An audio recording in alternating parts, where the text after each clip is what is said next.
Hi Ankita, how are you? Hi, Alexander. I'm well. How are you? Today we are recording our video Mm-hmm. to let our colleagues share your experiences Mm-hmm. you made in producing some podcasts with a group of Mm-hmm. refugees Mm-hmm. here in the Regensburg region. We are doing this in the context of the project University and Business Inclusive Digital Learning Coaches. Mm-hmm. Um, this is a project funded by the European Union in the scope of the Erasmus Plus program.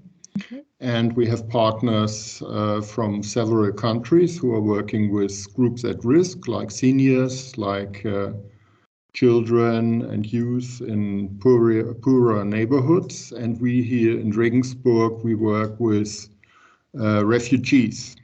Uh, Maybe you can talk a little bit about you Mm-hmm. and your background and motivation, and Absolutely. why we try to produce podcasts with refugees. Sure. So I come from India and I am a grad student, a working student at ISOB. Before coming to ISOB, I worked in India and in Asia with a lot of diverse group of people, one of which was uh, youth and building their capacity for digitalization and digital learning. The reason we decided to have this podcast development workshop was that the idea for this workshop came from an earlier multiplier event where Yusuf, one of the core team members for the current podcast group, came up with this idea. And we went forward with it and wanted to support them mostly on not only on the content and how the information would be arranged and manuscripting for the workshop, for the podcast, but also sharing with them hardware and software knowledge and skills. Cool. So, why do you think, or why do our partners in the refugee community think that it's a good thing to learn how to produce podcasts? Um, Podcast is less intimidating and it's not as resource uh, requiring. It mostly the refugees can quickly record a podcast without having to worry about how they appear on screen, and which was one of the motivations for choosing podcast over a video format. And also, they can use their phones and they can use hardwares that are um, not that complicated, and also softwares that don't require so much work afterwards after they've already recorded their content. So I think that's one of the reasons why they chose the podcast format. Hmm. Yeah, that's what I thought. And maybe it's worth sharing that podcasts actually are quite popular here in Germany Yes. right now. So it's quite easy to listen to them. And so you don't have to be fully focused to watch something, but you can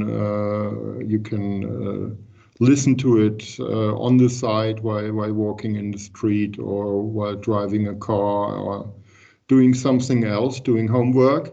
Yeah. So for sure, it's worthwhile learning this. And what I like particularly about it, that it's also possible to share your personal stories. So it's often has a more Hmm. human side to it, I would say.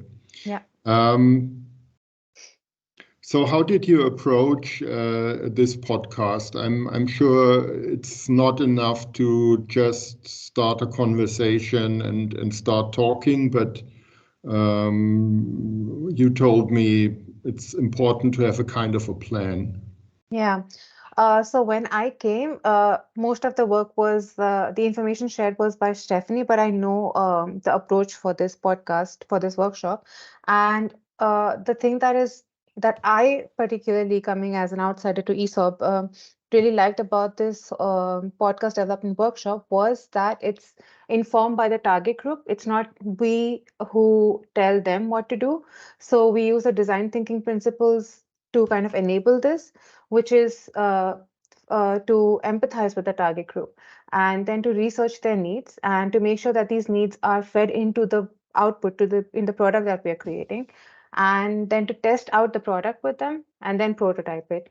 Um, I would say we've managed to actually, because of these design thinking principles, we've managed to make this a very egalitarian and a more democratic process.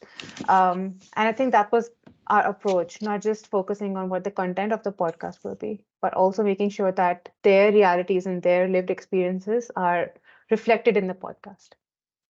You told me there is a kind of particular, let's say, method, or let's say kind of strategic principle that's called the golden circle method. Can you tell us a bit about that?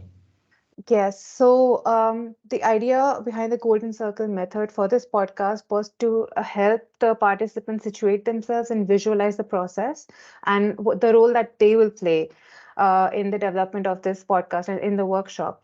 And for this, we wanted to figure out why we are doing this workshop with them, how we plan to go about achieving what we want to achieve through this podcast.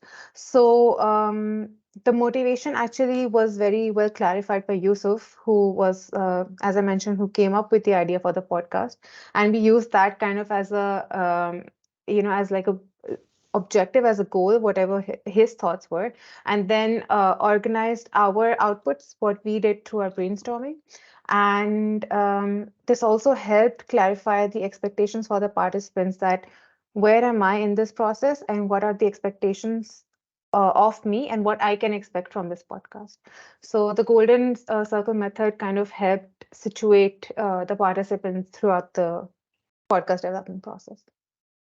So in the case of this refugee group, maybe for our listeners, we worked with a group of Campus Asylum, which is a quite famous group of volunteers here in the region who are working since 8 years now for the benefit of refugees who came to the region, but not only for them, but particularly with them.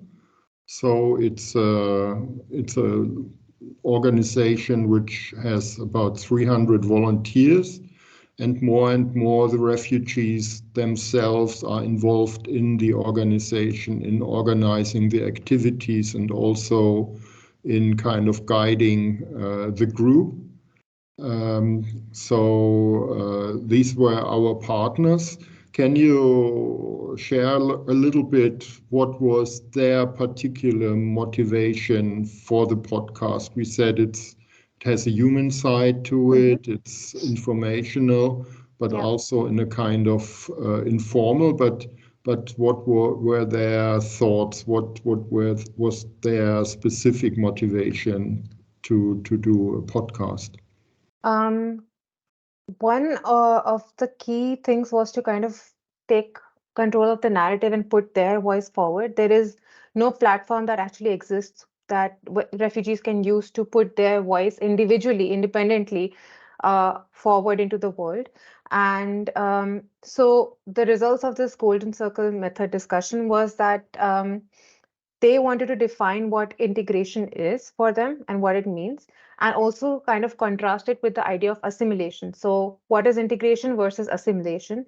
And also offer political critique, but from their perspective, and share it into the world.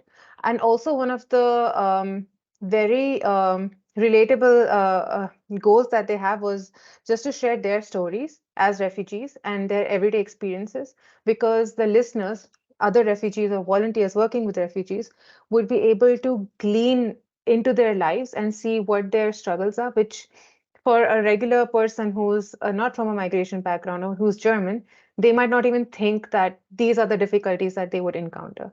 So when they came up with these ideas, it was very nice because we could see that this is completely from their perspective, and this is what they plan to do, just put their perspective and their voices forward.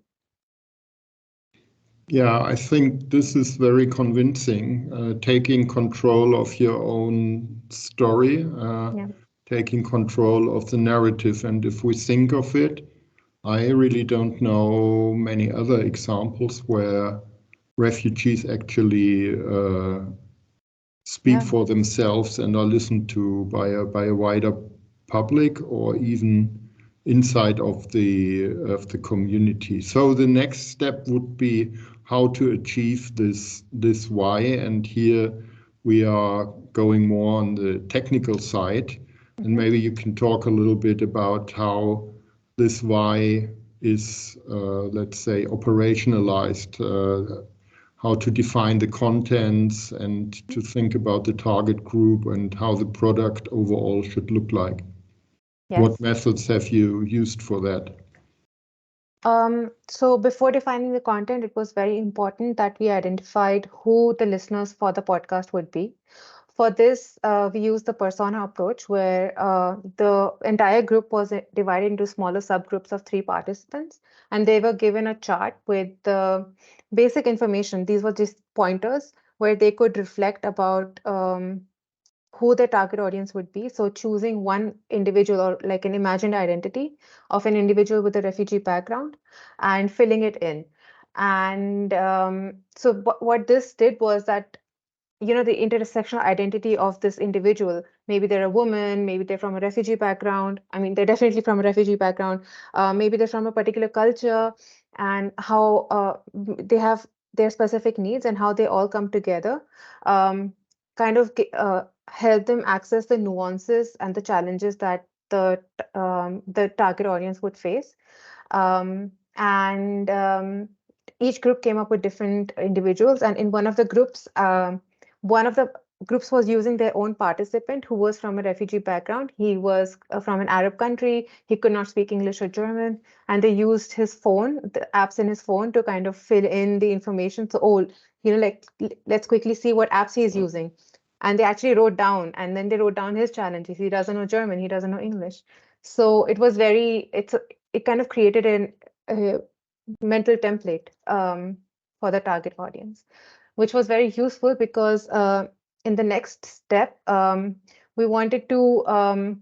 So yeah, so before we go to one of the personas that these individuals identify, the target audience was individuals with a refugee and migration background, politicians, students, teachers and university professors, and also volunteers at campus as well and in the district of Regensburg who might be interested in learning about their experiences. Um, and in the next step, after we had figured out the target audience, the next step was to identify the actual flesh of the matter, the content, the themes, and the episodes. How would we organize that?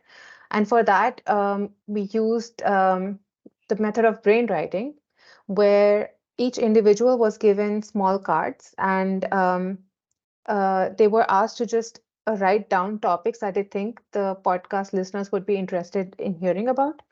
And this was done individually. Um, what it helped with was that each individual could, alone, without any pressure, without any interference, just write down their thoughts. And they did not feel they hopefully this created an environment where they could not they did not feel any pressure that they had to write about a specific topic or not write about a specific topic that they thought was important because the group would not agree with them. So after they wrote down these topics on cards, the cards were collected, and Stephanie, who is the moderator who was conducting the training, read out these cards randomly. And through the earlier exercise where we had identified the motives, the objectives through the golden circle method, we had already derived categories. So under these categories, we used these cards where Stephanie would just read out a topic, so such as taboos or alcohol consumption or bureaucracy or any other topic that the participants had written, and then we would ask the group what their thoughts were, whether these topics um, they thought could be included in the podcast or not. And they had a discussion, and for each topic, there was a small discussion, and these topics were categorized. And at the end, we had a wall full of topics and a wall full of categories, and this was all informed by the group themselves. That's quite interesting, because it seems to me that this production is not only valuable for the listeners, but that it's really a kind of group exercise, or a kind of raising the awareness of the refugees themselves to formulate their own situation and become more aware of different situations, and also maybe share their own feelings and experiences here.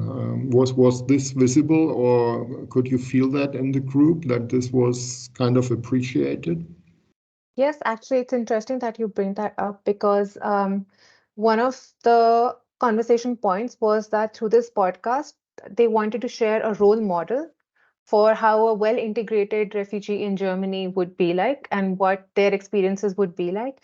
So, this kind of help them also categorize and think through what challenges they face and what they want to show to the world that, this is a challenge that we face and this is how we integrate ourselves into the culture and this is what we bring to Germany. And I think I could definitely see that in the group because as they were talking about it, they were kind of thinking about the category where this particular challenge would go. Would it go under everyday activities or would it go under something else, like so it was very interesting actually to hear them just brainstorm about it. Yeah, this is maybe something we should discuss Mhm.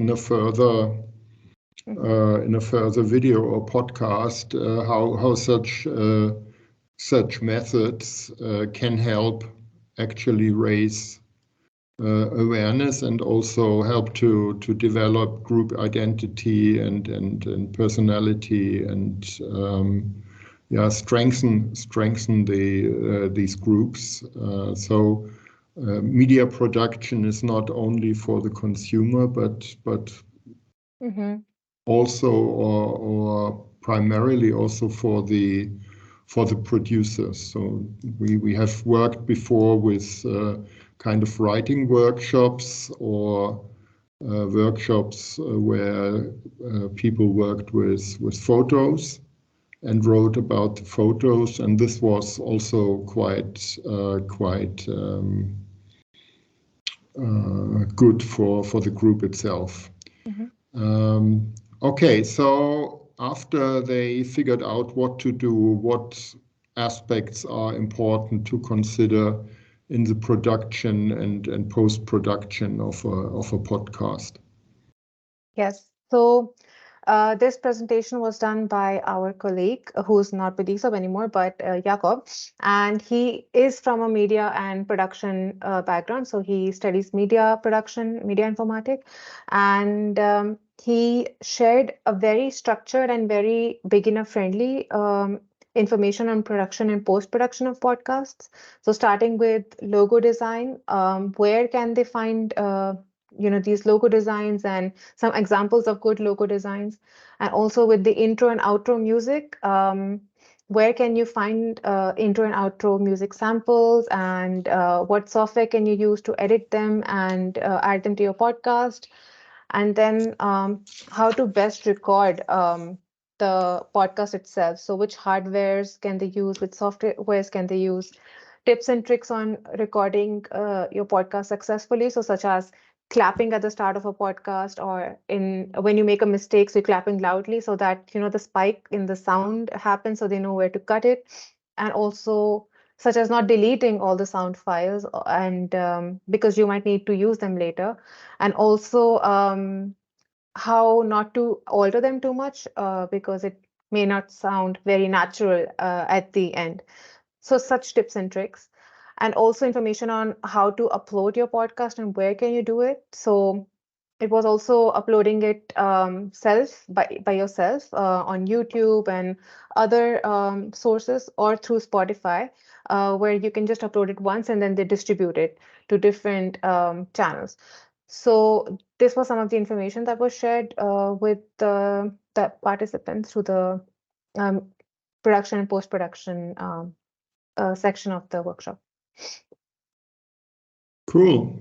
Mhm. So maybe let's come back a little bit how the whole workshop concept worked with the participants. Maybe some key framework data. So how long can such a workshop be? How long did it take you? How long did it take to prepare, and what did you bring to prepare it? Mhm. So the preparation for the workshop took at least 3 days.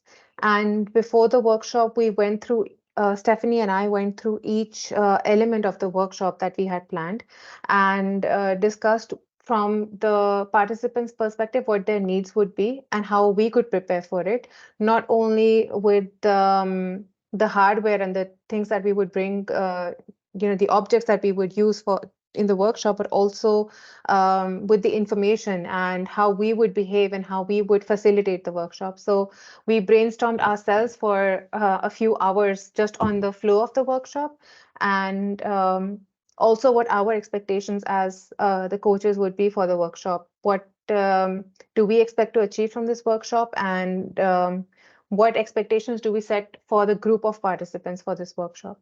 So this was a discussion that was very important because it also helped me understand some really key information, which was that I, as a facilitator, would mainly be hearing from the group and instead of enforcing my ideas onto the group, especially considering that they're beginners. And this really helped kind of set a very good prepare us not only with the content, with the objects and how the things that we would bring, but also mentally for the workshop. Yes. Since these technical aspects worked out quite well, obviously, and they have produced a number of podcasts, can you maybe think a little bit about how did the group feel, or how did this intention to make them own this whole process, how did this play out? Yeah. So the one of the goals of doing this workshop, what we wanted out of to come out of this workshop, was that the participants had a sense of ownership for the product that they created for the podcast. And since this was a podcast that they created themselves with their own opinions and thoughts, they did have a sense of ownership for the podcast because they are consistently working towards making more podcasts and more episodes. And so their expectations and their goals are reflected in the product that they're creating, which is a podcast. And because of that, there's a sense of ownership in the group about the podcast itself. We forgot to mention who the participants were. I understand it was a quite multinational group. So a lot of Campus Azul, obviously, and volunteers who work at Campus Azul joined the group. There were also some other participants. There was a woman with a teaching background and somebody else who's studying also teaching in schools. And this was through invitation through Campus Azul that they came for this workshop. And group itself consisted of Germans, of refugees from different countries in Africa and Arab countries. And so this was a very international group of participants. Yes. So, but the communication language was in German, or was it in English? Mostly in German.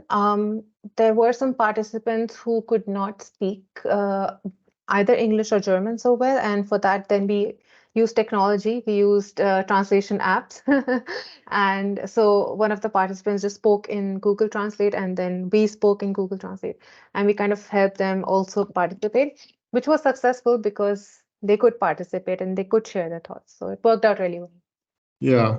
So this is maybe something that's also a thing that you have to plan, that you have to be a bit slow and take some extra miles. But as far as I observed, in the end, surprisingly, it was not really less efficient than a more homogeneous workshop group. Yeah, yeah, actually, now that you mention it, it all just came together very smoothly and everybody worked very well together, despite of the language and culture barriers. So that was actually a big success, yes. Yeah. So to wrap up, for sure we will do it again. And what do you think worked out particularly well? And what maybe would you do a bit differently next time? I think there are two things that I think worked out particularly well. The planning was very thorough. So it was when it was implemented, it was it went smoothly because of that. And the element of having the space or making it the center that the people who are participating are actually being able to contribute, and they're just not sitting at the table with us telling them just write down these points and this is how you make a podcast, but they came together and it was like a democratic, more participatory approach. I thought that worked out really well. With I personally, I think if I had to make some changes, I would probably have either the technical technical aspect, like the technical training on how to do a workshop, how to make a podcast, as a separate segment on maybe um, on a different day, or and make it a bit more like they could have more time to ask any questions that they want, so that they feel confident when they start to make something with it. So kind of give them some more time to work with the technical aspects. Maybe that is one thing I would, but I think even with whatever we information we gave them, it worked out very well. They're still making podcasts. So yeah. Cool. So that's also a nice final message. Be prepared, but also be open to the participants, and it will work out quite well. Hmm. Thank you for sharing your experience. And yeah, we are looking forward to maybe hear more from the group and Hmm. from the experiences of Campus Asylum. Hmm. And thank you for your thoughts. Thank you for talking to me.